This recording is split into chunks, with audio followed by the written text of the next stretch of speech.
Oke, assalamualaikum warahmatullahi wabarakatuh. Perkenalkan, nama saya Hargata Bening Purwaka dengan NIM V8424035. Di sini saya akan menjelaskan tentang regresi linear berganda. Di sini sudah ada datanya, bisa kita copy semuanya. Pastikan semua tercopy. Lalu kita ke IBM SPSS. Oke, di sini sudah ada. Setelah itu kita paste semua datanya. Setelah semua data masuk ke SPSS, setelah itu kita ke variabel view. Di sini ada name. Name di sini disesuaikan dengan nama di tabel Excel sebelumnya.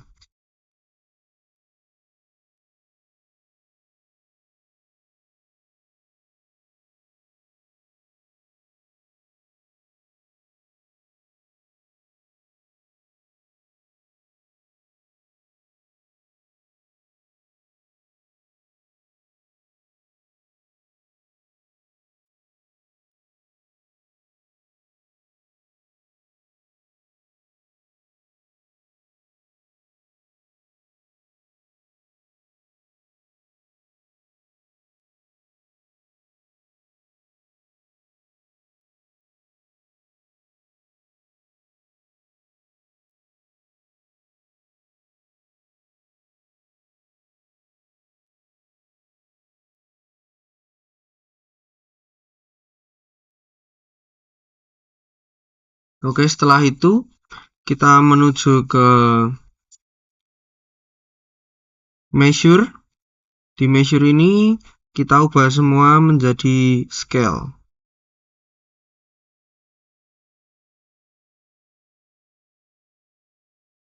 Oke, setelah itu kita ke analyze di bagian regression linear. Di sini ada tulisan dependent.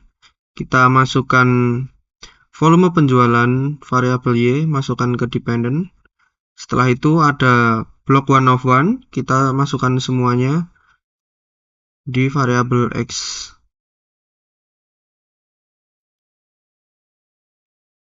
Oke. Setelah itu kita masuk ke statistik. Di sini ada deskriptif. Bisa kita centang, dan collinearity diagnosis bisa kita checklist juga. Setelah itu kita bisa continue di sini. Setelah itu di bagian plots, ada di bagian zipret, kita masukkan ke variabel Y, dan sres ID kita masukkan ke bagian X. Dan di sini kita checklist histogram dan juga normal probability plot. Continue. Setelah itu kita bisa oke.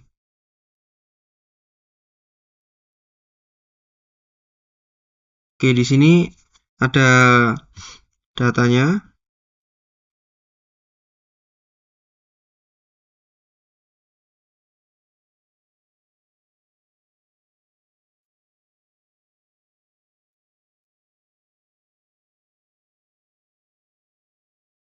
Di bagian model summary, kita fokus kepada kolom R square. Di sini terlihat kolom R square ada di poin 0,998 atau 0,998 atau 99,8%, yang berarti variasi volume penjualan dapat dijelaskan oleh biaya iklan, jumlah outlet, dan pos IG sebanyak 99,98, dan 1,2% disebabkan oleh lain-lainnya. Oke, setelah itu di bagian ANOVA. Di bagian ANOVA kita menggunakan uji simultan, fokus ke tabel SIG. Di tabel SIG, di mana jika tabel SIG di bawah 0,005, maka variabel tersebut berpengaruh signifikan. Di sini dijelaskan bahwa tabel sig 0,00 berarti tabel tersebut tidak signifikan bersama-sama. Lalu ada di koefisien. Di koefisien juga kita fokus ke tabel sig. Jika tabel sig di bawah 0,005, maka jumlah outlet berpengaruh nyata terhadap volume penjualan. Setelah itu kita ada chart histogram. Di sini dijelaskan jika berbentuk seperti lonceng, berarti chart ini valid. Dan ada chart p-plot. Chart ini jika mendekati garis juga dikatakan valid. Garis yang tertera seperti ini. Selanjutnya ada scatter plot. Jika scatter plot titiknya menyebar di semua plot, maka plot tersebut bersifat valid. Mungkin cukup sekian yang bisa saya jelaskan tentang regresi berganda. Sekian, terima kasih. Oke, sekarang kita lanjutkan ke dataset regresi logistik. Di sini sudah ada datanya. Lalu kita copy sampai ke bawah dan kita copy hanya di bagian total klik sampai keputusan pembeli. ID customer tidak kita copy. Setelah itu kita paste atau salin di SPSS kita. Oke, setelah muncul kita ke variabel view dan di sini ada variabel name, kita ganti seperti di Excel.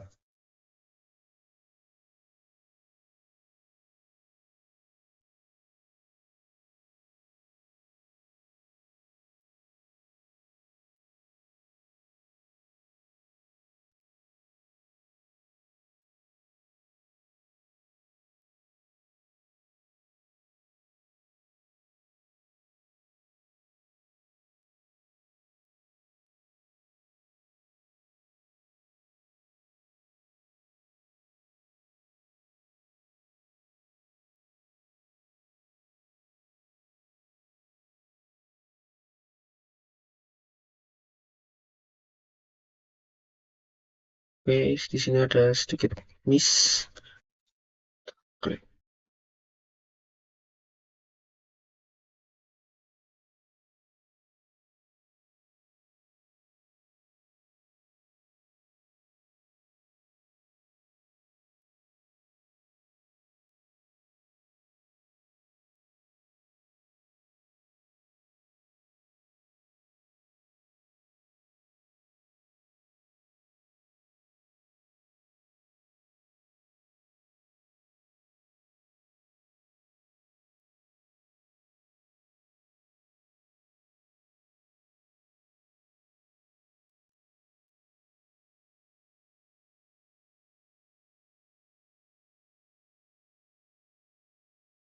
Oke, setelah kita ganti semua nama, kita pergi ke measure, kita ganti untuk total klik, kita ganti ke scale, lalu pakai voucher kita ganti ke nominal, lalu usia kita ganti ke scale, dan gender dan keputusan beli kita ganti ke nominal semua. Oke, setelah itu kita pergi ke analyze, ke regression, dan binary logistik. Oke, setelah itu ada tulisan depend, kita masukkan ke keputusan beli, kita masukkan ke depend, dan untuk lainnya kita masukkan ke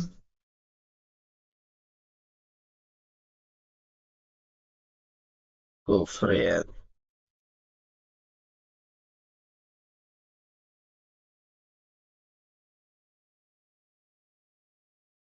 Sebentar, mungkin ada sedikit kesalahan.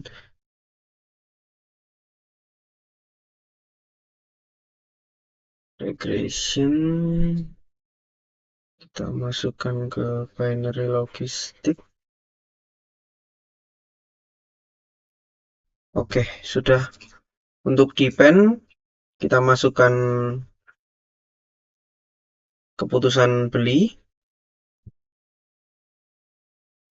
dan covariate kita masukkan semuanya selain keputusan beli.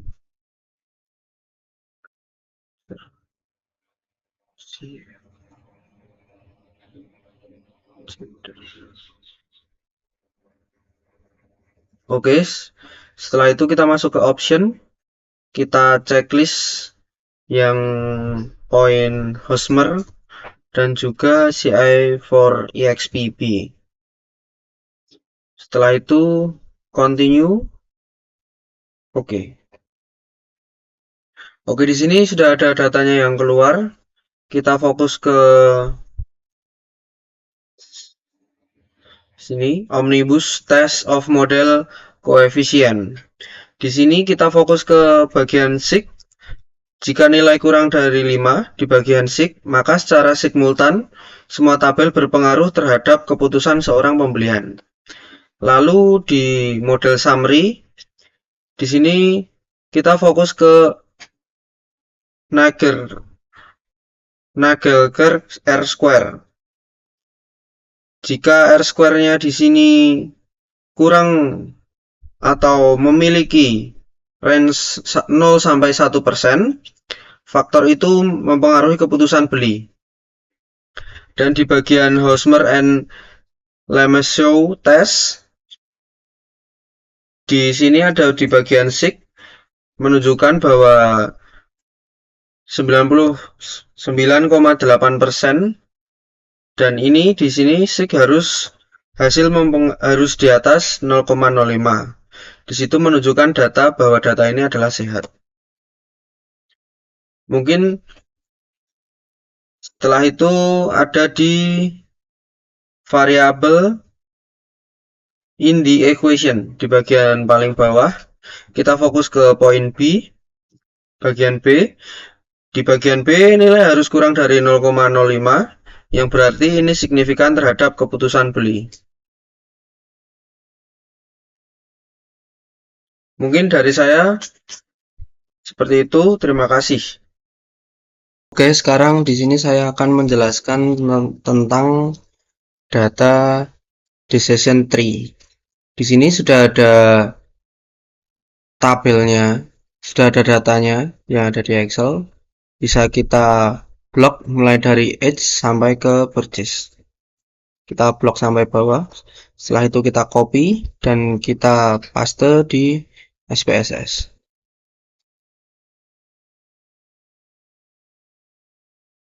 Oke, setelah kita paste semua, kita masuk ke variable view dan kita ganti nama seperti di SPSS.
Oke, setelah kita ubah semuanya, di sini ada value di bagian sini. Kita masuk ke gender. Lalu di sini ada value, kita ketikkan angka 0 untuk perempuan.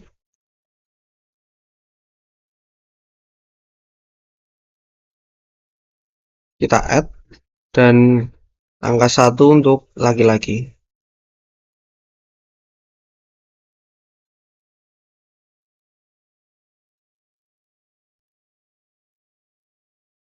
Lalu kita oke. Setelah itu ada di bagian material, kita juga ganti angka 0 untuk single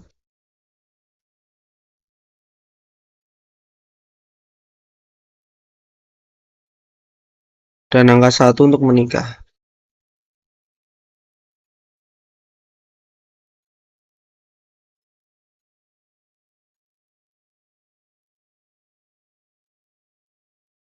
Lalu kita add, lalu oke. Dan di bagian campaign kita juga ganti untuk angka 1 untuk Instagram,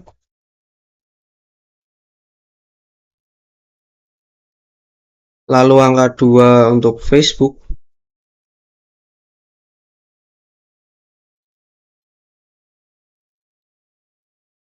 dan angka 3 untuk email. Lalu kita add dan oke. Setelah itu kita masuk ke purchase, angka 0 untuk no,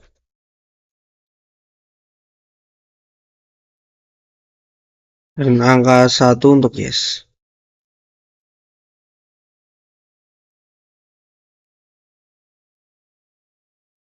Kita add, lalu oke.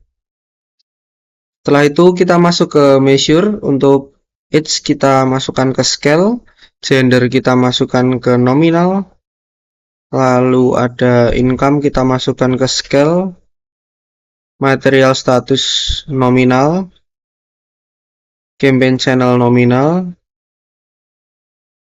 last purchase days scale, dan purchase nominal. Oke, setelah itu kita masuk ke analyze di bagian classify, lalu kita masuk ke tree.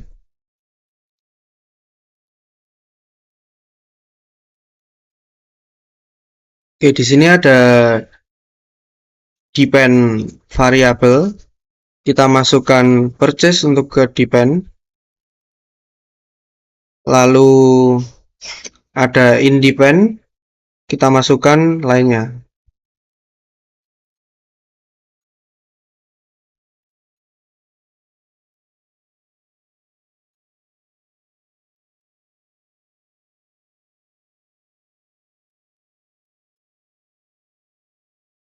Oke, di sini ada output, kita masuk ke output, kita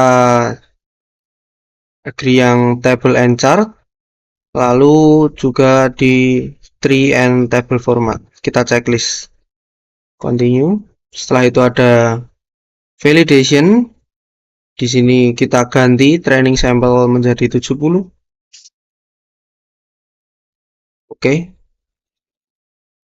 Lalu kita ada kriteria. Kita ganti parent node menjadi 10 dan child node menjadi 5.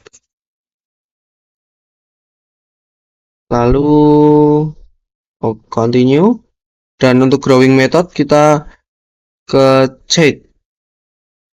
Oke. Setelah itu muncul data. Di sini kita fokus ke training sample.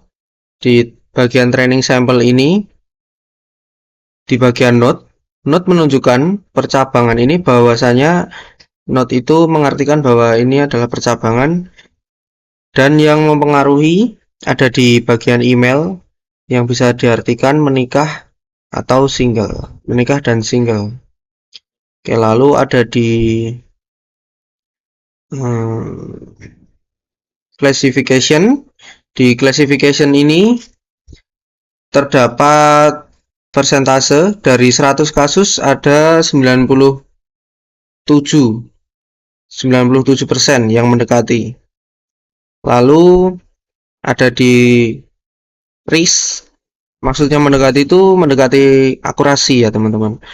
Dan di risk di sini ada di bagian standard error, STD error ini mendekati 0, semakin baik. Jadi semakin rendah semakin baik. Di sini ada 0,10 berarti 10%, yang diprediksi error. Berarti menandakan bahwa data ini masih bagus. Oke, sekian, terima kasih. Oke, sekarang kita masuk ke data, yaitu dataset neural network. Oke, sekarang di sini sudah ada datanya. Lalu kita copy di bagian edge sampai ke purchase. Kita blok semua sampai bawah. Setelah itu kita copy, kita salin ke SPSS.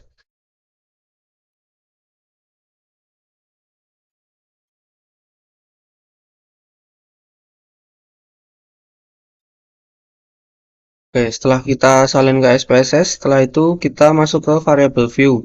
Di sini ada name, kita sesuaikan dengan di Excel-nya untuk bagian nama.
Oke, setelah kita ganti semua namanya, kita masuk ke measure.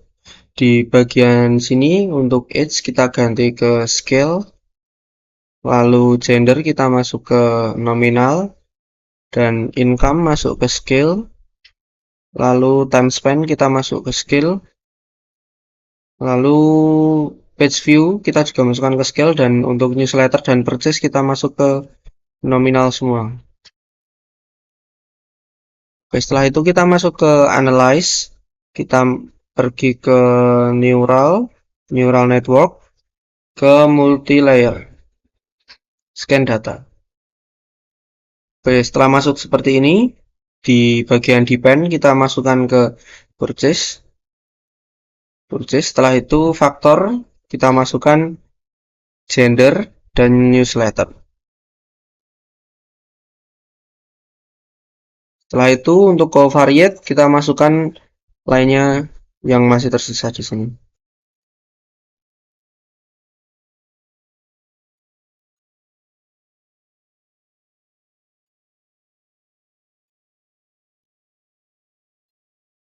Oke, lalu kita oke saja. Ya, di sini sudah muncul datanya. Di sini kita fokus ke data yang ini. Oke, di sini sudah ditampilkan di bagian kiri ini disebut input layer, di bagian tengah disebut hidden layer, dan di bagian paling kanan disebut output layer. Di sini input mempengaruhi terhadap output untuk keputusan pembelian. Lalu ada di model summary. Model summary ini menunjukkan bahwa data kita valid. Lalu di bagian classification, di sini tertera 51,7% dari 100%. Berarti 50% berhasil memperlihatkan akurasinya. Akurasinya ada di 51%. Mungkin dari saya cukup. Terima kasih. Oke, sekarang kita masuk ke data yang terakhir, yaitu data cluster analis. Di sini ada datanya. Kita bisa copy semuanya dari yang atas. Oke, kita blok sampai bawah, lalu kita copy. Setelah itu kita paste ke data view SPSS. Oke, setelah tercopy semuanya, kita pergi ke bagian variable view. Di bagian name, kita ganti sesuai dengan data yang ada di Excel.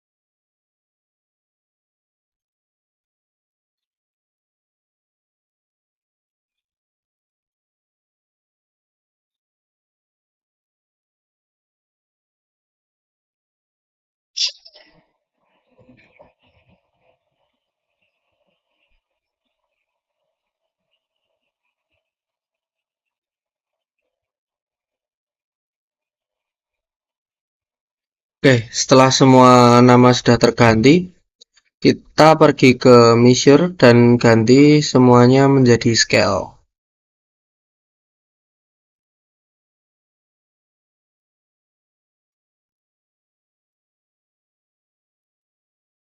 Oke, setelah semua terganti menjadi scale, kita pergi ke analyze, lalu kita ke classify, ke K-min cluster. Di sini ada variabel, kita masukkan semua tabel sini, semua kategori kecuali customer ID. Kita bisa masukkan semua.